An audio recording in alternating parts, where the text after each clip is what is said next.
Hola chiques, ¿cómo andan? Hoy quería comentarles la película La Liga de la Justicia, estrenada el 16 de noviembre de 2017. ¿Y por qué aclaro esto?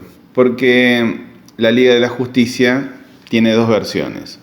Una, que es la que se estrenó en cines, que es esta que vamos a hablar hoy, que tiene la autoría de Zack Snyder, pero fue refilmada en parte y entregada para su estreno, con esas refilmaciones, por parte del director Joss Whedon.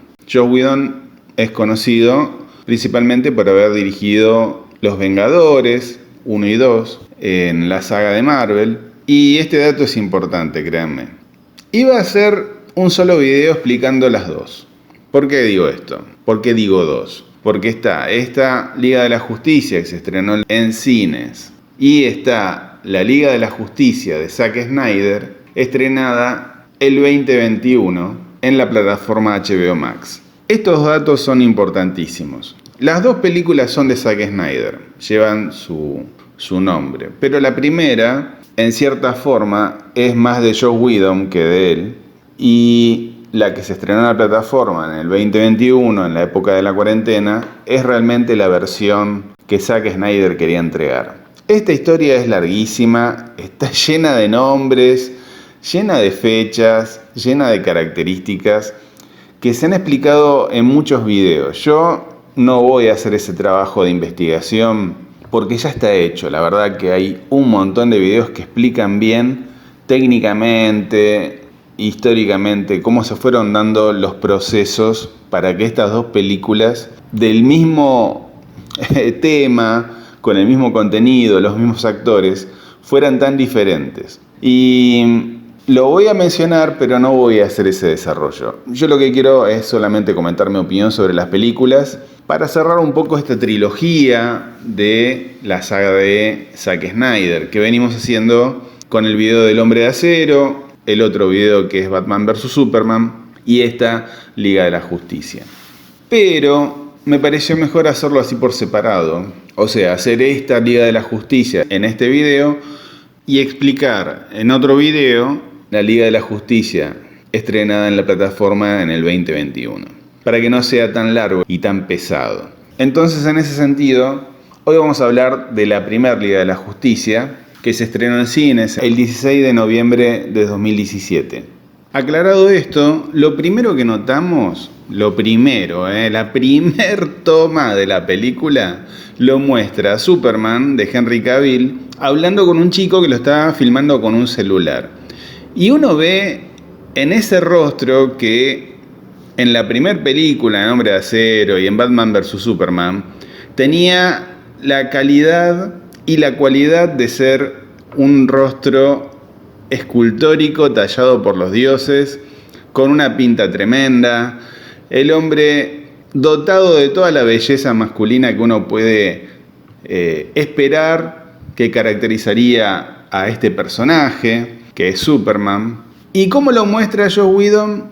Como si le hubiera picado una avispa en la cara, como si le hubieran cagado a trompadas, inflado, con una mandíbula exageradamente grande, como si estuviera deforme, como si no fuera Henry Cavill. Y la verdad que llama la atención, yo no entendía nada, estaba en el cine y veía esa cara deformada, inflada, corregida digitalmente, y no podía creer que la primer toma que eligió este pelotudo para presentar al superhéroe más importante de DC sea esta mierda.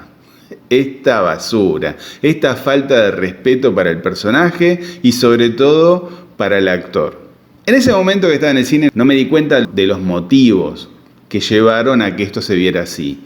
Y a pesar de que duró solo unos segundos, esto se va a repetir a lo largo de la película en muchas tomas. Y antes de avanzar quiero aclararles que yo creo que esto fue una venganza sobre Henry Cavill, de parte del estudio.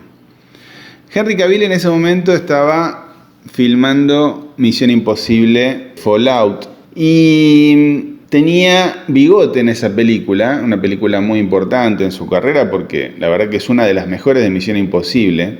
Y por contrato no se podía afeitar porque la filmación se estaba extendiendo justamente en esa época, cuando se hacen estas regrabaciones por Joss Whedon. Entonces, ¿qué hacen? Lo filman, hacen todas las refilmaciones del personaje, todo lo que agregó Joss Whedon en esta Liga de la Justicia de 2017, con el bigote. Un bigote mostacho que es imposible de ocultar digitalmente. Por lo menos para esta gente, ¿no? Y el digital está tan mal hecho, tan mal corregido, que uno dice, no, esto lo tiene que haber hecho alguien que lo odia a Henry Cavill. Y a la larga uno termina entendiendo que sí, al negarse a afeitarse y tener que filmar todo con ese mostacho, lo que hicieron para mí es, ¿no te querés afeitar? Bueno, ahora vas a ver cómo vas a quedar en la película. Y uno ve en pantalla grande eso y es un desastre. Es un atentado contra el personaje, un atentado contra el actor y un atentado contra la película. Esa es la primera patada en el ojo que uno recibe cuando va a pagar la entrada, se sienta en la butaca y dice, wow, voy a ver la Liga de la Justicia de Zack Snyder. No, vas a ver la Liga de la Justicia de Joss Whedon. Y prepárate porque lo primero es una trompada en la cara. Así que, dicho esto, lo otro que ve uno inmediatamente es que el tono de la película es diferente, en todo sentido. La música se siente más ligera en las escenas de acción y la paleta de colores muy distinta a la que usaba Zack Snyder en las versiones anteriores, en El Hombre de Acero y Batman vs Superman. ¿En qué sentido es diferente? Es más cálida, tiene más reflejos de colores cálidos, generalmente rojizos. La paleta de colores está ordenada a partir del color rojo, pero superpuesto con lo que filmó Zack Snyder. O sea que hay tomas donde eso, cuando se refilmaron las escenas, queda en armonía con lo que se refilmó, y en otras queda forzado porque la película se filmó originalmente para que tenga una paleta de fríos, que es la que le gusta a Zack Snyder, de colores desaturados y fríos. Entonces, ¿qué pasa? Cuando uno empieza a ver la película, empieza a detectar eso. Al principio por ahí no te das cuenta, pero a la larga, si la volvés a ver y si la volvés a analizar, esta debe ser una de las películas más analizadas de la historia, uno ahí se va dando cuenta que hay algo que no funciona, que hay algo disonante, primero con esa cara inflada de Superman y después por la paleta de colores. La música también cambia, se agregan melodías que son mucho más risueñas, más chaplinescas. Hay un momento donde unos asaltantes secuestran a un grupo de chicos que está de visita en un establecimiento público, en un museo, y cuando entra en escena, la música es más chaplinesca, parece una música puesta para una película de Chaplin o de Los Tres Chiflados, que le dan una ligereza a la escena. Cuando uno la compara con la versión de Zack Snyder, la del 2021, el tono es distinto, es más dramático, y a medida que avanza la película uno va entendiendo que esto fue retocado por Joss Whedon para hacer la película mucho más ligera. Entonces, tenés una película que originalmente tenía un tono dramático, que iba a ir increyendo en esta Liga de la Justicia, que iba a encontrar la luz al final, pero siempre con un tono, por lo menos desde lo visual, mucho más al estilo de Zack Snyder. Opaco, sin brillos, con una paleta más acromática. Y acá el cambio es contundente. No digo que la paleta sea mala la de Joss Whedon, ¿no? No lo digo. A mí me parece agradable que se vea así, ¿no? Digo, lo que se siente es disonante. Y lo que le hicieron a Henry Cavill, créanme, es una venganza. Para mí dijeron, a este tipo le vamos a cagar la vida, le vamos a cagar la carrera, se va a ver en ridículo. Yo estoy seguro de que esa fue la intención. Y al avanzar la película, bueno, uno ve a Batman en una escena deteniendo a un delincuente que está robando en una terraza en Ciudad Gótica, y aparece un parademonio que es como un esbirro de Darkseid.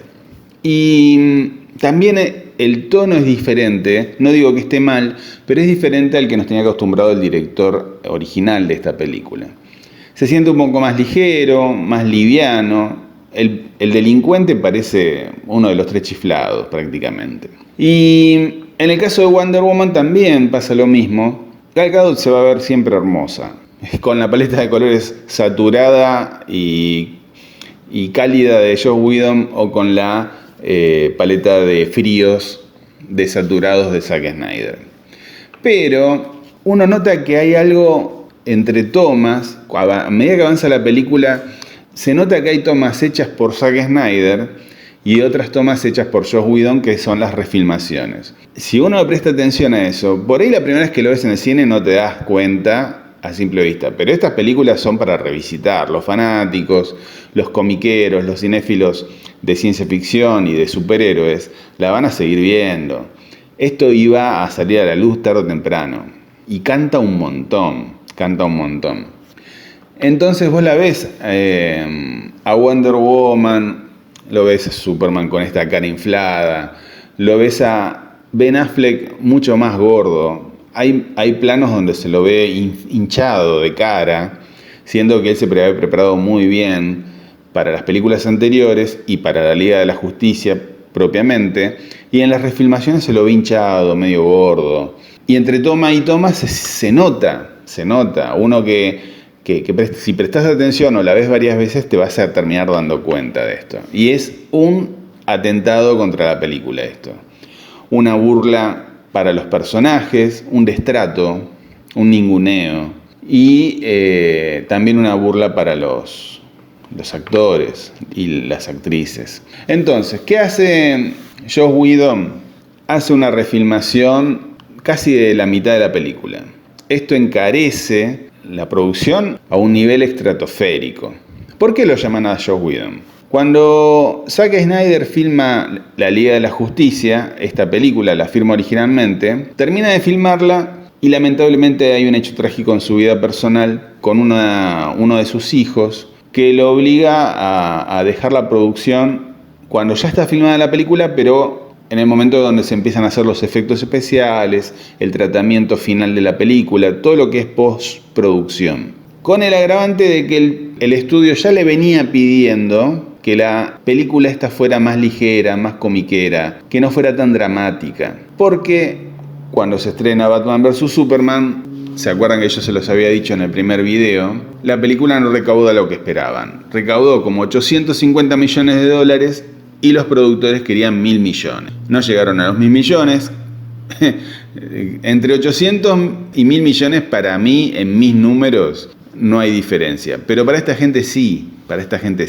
Se los había comentado en la película, en el video de la película Batman vs. Superman. Y cuando Zack Snyder tiene esta desgracia, luego de haber filmado esta película y faltando todo lo que es el encuadre final, el corte final de la película, el agregado de efectos especiales, surge esta desgracia y con el agravante de que las cosas ya no estaban bien con él de parte de Warner, él se aleja de esta película y un poco como que lo empujan a que se vaya. Dicen que lo echaron. Yo creo que es como cuando estás caído, el tipo estaba golpeado por que le venían hinchando con hacer una película más ligera y con otro tono. Le pasa esta desgracia y lo ven caído y le pegan en el piso para sacárselo de encima. Y yéndose él de esta producción, los tipos que dicen, los productores de esta película de Warner, ¿no?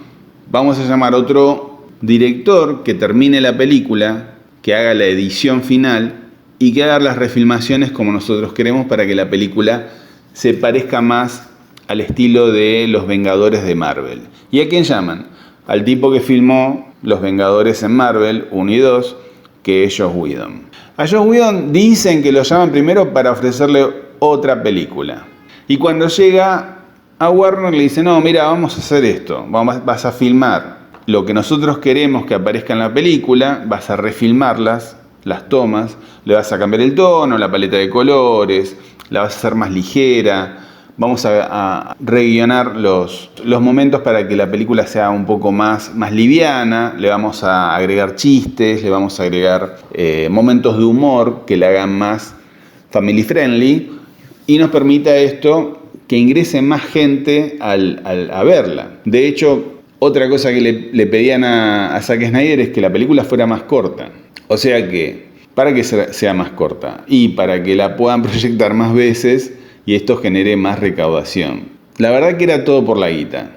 Y yo lo entiendo al empresario, pero no puede ser tan garca de aprovechar una desgracia para forzar todo esto, poner a Henry Cavill en ridículo, pelearte con todo el elenco, porque Gal Gadot lo primero que dice es, esto ya lo filmamos, ¿por qué seguimos filmando cosas que ya filmamos con Zack Snyder? ¿Por qué las tenemos que volver a filmar?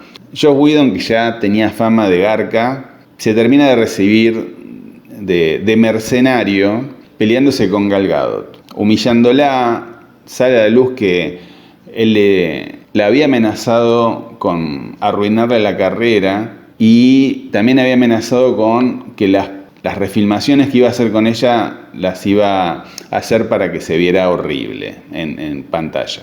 Yo me lo creo esto. La verdad que yo me lo creo y hay mucho en internet, en YouTube. Uno de los que mejor hizo una investigación sobre este tema es John Doe. John Doe es un youtuber español que le dedicó mucho tiempo a esto y hizo una investigación muy seria y muy prolija de todos los hechos.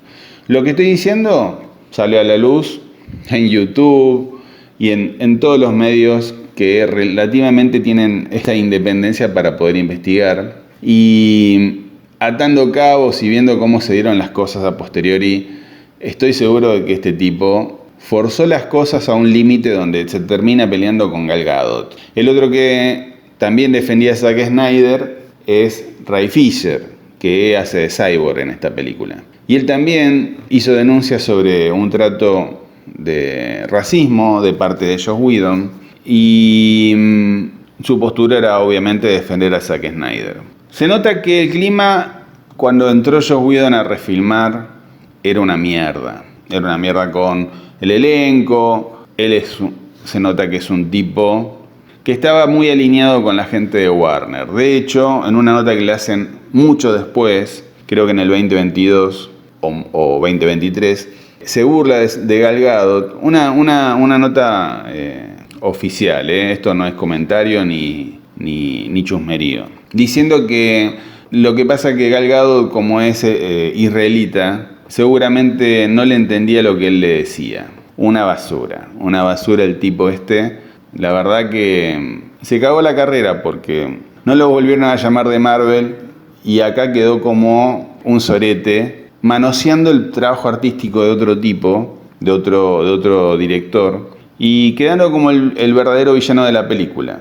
Se habrá llevado su dinero, su sueldo, pero creo que lo peor que puedes hacer es tener una actitud de garca y quedar como un tipo que le importó una mierda la película, los actores, el producto final, el otro director que se había alejado de este proyecto y actuar solamente por el dinero. Y creo que a la larga esto terminó dejando las cosas en su lugar, como veremos en la otra película. Y así la película se va viendo saturada de color, con una paleta de cálidos muy brillantes, sobre todo los colores muy brillantes. Los colores se ven brillantes, saturados, y el tono de la película es mucho más ligero. El que tiene que cargar con esta pesada carga es un poco Flash, porque es un personaje que tiene el tono de humor en su esencia, en los cómics, pero acá lo hacen ver tan blando, tan nene que no se autopercibe ni siquiera como un superhéroe. Y cuando vos lo ves en escena, parece que es un personaje que no le suma nada a la trama ni a la película. Se autoexplica permanentemente como una persona que lo único que hace es empujar a la gente para salvarla, ni siquiera la rescata, ni siquiera entabla un contacto con la gente para presentarse como Flash. Y lo que dice es que él solo las empuja para alejarla del peligro. Y la verdad que es llevarlo a la esencia más básica y ridícula que es posible al personaje. Otra cosa que se nota viendo después el corte de Zack Snyder es que en esta Liga de la Justicia de Joss Whedon, el villano, que es Steppenwolf, es un monigote. La verdad que es lamentable. Y toda película de héroes y villanos necesita un héroe potente o un grupo de héroes potentes y un villano a la altura. Y se nota, pero a la legua, que este villano no tiene potencia, no tiene corazón, no tiene lo necesario para ser un rival digno de esta Liga de la Justicia. O en todo caso, es el villano mediocre que esta versión mediocre de la Liga de la Justicia necesita, como quieran verlo. Es un personaje unidimensional. Se nota que no tiene los elementos necesarios para que uno entienda cuáles son sus motivaciones y que esas motivaciones sean medianamente profundas. Se lo ve como un tipo que solo persigue las cajas madre y permanentemente está repitiendo esto durante todo el trayecto hasta que las encuentra. Se lo ve débil, sin sustancia, y eso debilita más la película, la empobrece. También hay una escena donde él se enfrenta con las Amazonas, que era mucho más larga, más extensa, más detallada, que en la versión de Zack Snyder está en plenitud. Y acá es solo una excusa para contar que una de esas cajas madres estaba a cargo de las Amazonas. Entonces, la escena de Steppenwolf robando la caja madre a cargo de las Amazonas se ve mucho más pequeña, más intrascendente, le quita escenas de acción que después en la otra versión se ve más extendida y se siente más ligera, sin potencia, con superhéroes que están al borde de lo ridículo y con un villano que es una parodia, como mucho. Todo eso conspira para que esto sea un desastre. Cuando uno la ve en el cine la primera vez no lo nota, pero al pasar el tiempo y al ir viéndola ahora en retrospectiva, entendiendo que en el recorrido personal uno ya pudo ver toda esta investigación de la que les voy contando, que se hizo por muchos youtubers y gente que se preocupó por sacar a la luz cómo venía la mano con todo este tema.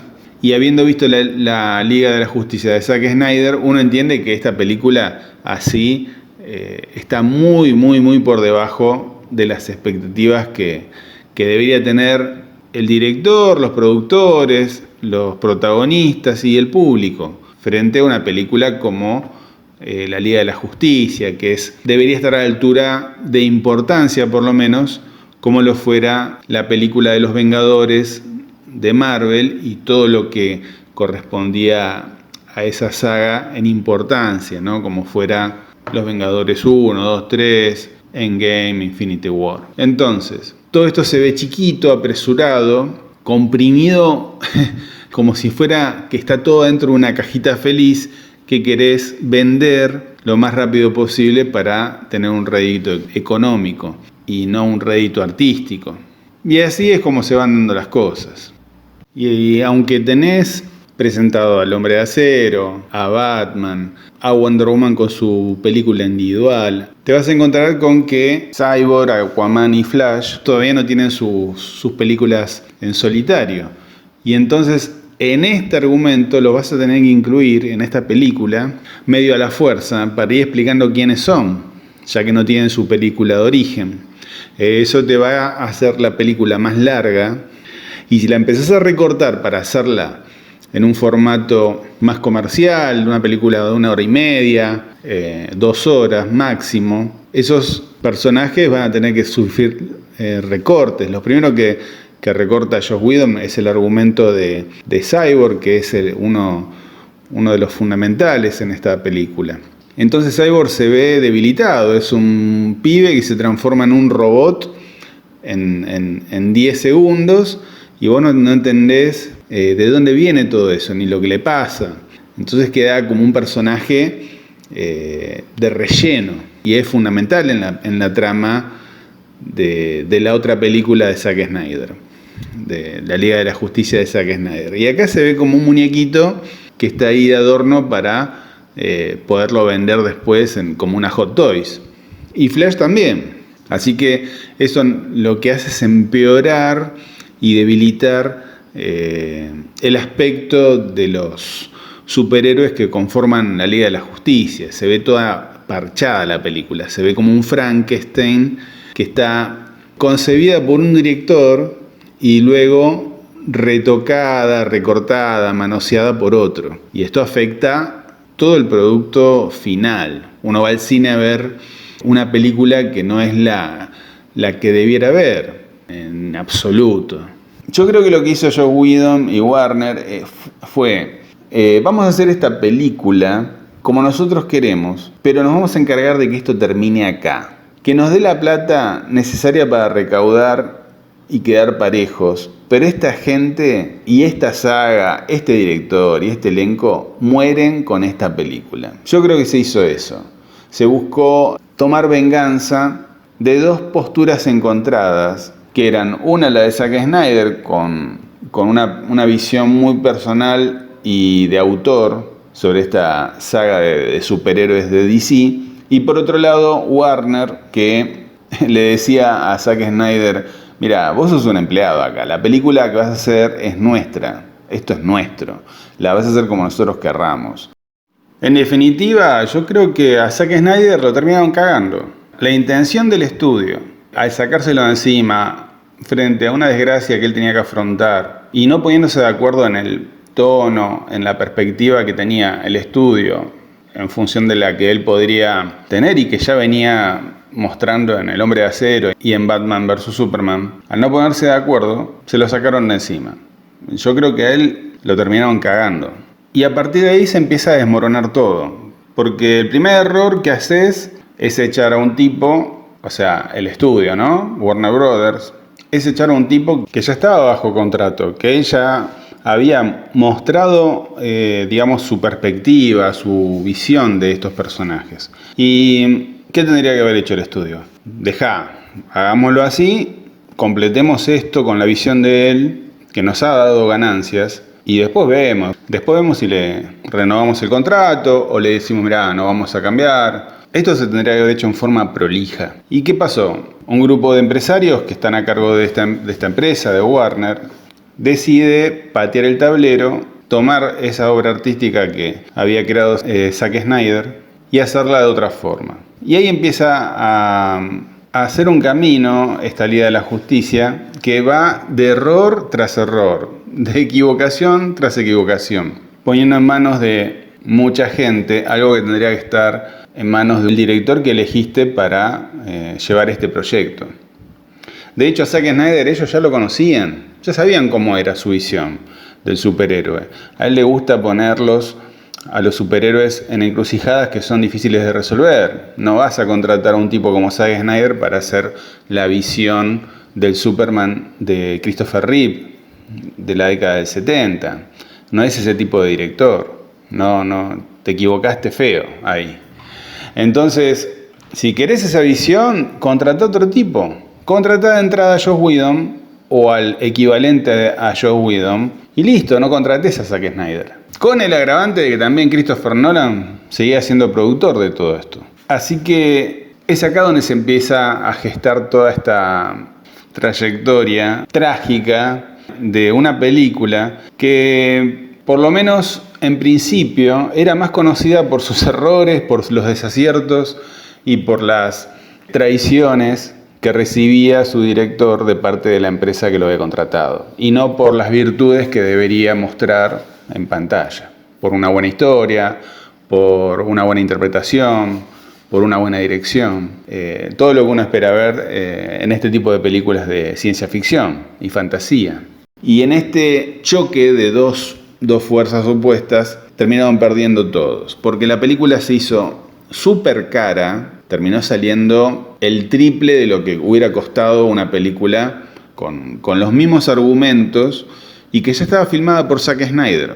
¿Y qué implica inmediatamente? Que lo que vos querías producir, que era una ganancia, se transforma en una pérdida. Y perdieron todos. Warner también perdió, porque al tener una película tan costosa para estrenar, que ya fue filmada y se hicieron las refilmaciones, lo que lográs es perder plata. La encareces tanto que lo único que vas a hacer es recuperar como mucho lo que invertiste en algo tan costoso y que llevó a una catástrofe porque la película fue bien recibida, pero todo esto salió a la luz a la larga. Justo la cuarentena, cuando llegó en el 2020, 3 años después de este estreno, empezó a levantar una polvareda tremenda en redes, en YouTube, en los medios inclusive, donde se sospechaba de que había una versión que era la de Zack Snyder y que era la verdadera, y era la que se debería haber estrenado en cines. Y esto fue un efecto en contra para los productores, para la gente de Warner, porque quedaron como los villanos que son. Y a Joss Whedon lo dejó con una imagen deteriorada en el público, como el villano de la película, el tipo que enterró el puñal. Warner preparó el puñal, lo apuntó a Zack Snyder y al elenco de esta película, y Joss Whedon lo enterró hasta el fondo. Entonces, cuando vos tenés todo esto tan mal parido, en contraste con Disney, que la venía rompiendo, venía clavando en el ángulo con todas las películas de la saga de superhéroes, que empezó con Iron Man 1 y terminó con Infinity War y Endgame, que fueron absolutamente exitosas, las juntaron con pala ancha y miraban cagándose de risa a DC, que tenía como antecedente el hecho de poder respetar a sus autores, la visión de sus autores, de sus directores, y que acá había metido un volantazo dejando por el piso todo. Su prestigio, el prestigio de su director, despidiéndolo, el prestigio de los actores, del casting que habían realizado para construir este universo expandido con estas películas. Y no nos olvidemos que también estaba la película de Wonder Woman en solitario, la película de Aquaman en solitario, a la par de esta, que habían tenido éxito.